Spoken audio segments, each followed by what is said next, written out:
পুত্র সন্তান ছিলই, এবার মেয়ের মা কোয়েল মল্লিক। শনিবার সকালে সমাজ মাধ্যমে সকলের সঙ্গে এই খবর ভাগ করে নেন নায়িকা এবং তার প্রযোজক স্বামী নিসপাল সিং রানে।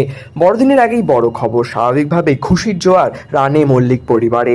লক্ষ্মী এলো ঘরে, চওড়া হাসি প্রযোজকের মুখে। পুজোর সময় প্রথম প্রকাশ্যে আসে ফের মা হতে চলেছেন রূপলী পর্দার মিতিন মাসি। তখন থেকেই যেন রঞ্জিত মল্লিক ও রানে পরিবারের কাউন্টডাউন শুরু। অধীর অপেক্ষায় ছিলেন নায়িকার অনুরাগীরাও। খবর, সুস্থ আছে সদ্যজাত কন্যা, ভালো আছে কোয়েল। সমাজ মাধ্যমে কন্যা সন্তান হওয়ার খবর প্রকাশ্যে আসতেই বাংলা বিনোদন দুনিয়ার তারকারা উচ্ছ্বাসিত। গত বছর প্রযোজক অভিনেতা জিৎ দ্বিতীয়বার বাবা হয়েছেন, তার ঘরে পুত্র এসেছে। কোয়েলের কোলে মেয়ে আসতেই তিনি খুশি।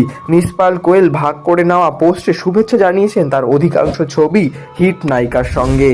সমাজ মাধ্যমে সদ্যজাত ও কোয়েলকে শুভেচ্ছা ভালোবাসায় ভরিয়ে দিয়েছেন শুভশ্রী গঙ্গোপাধ্যায়। তারও এক পুত্রের পর এক কন্যা।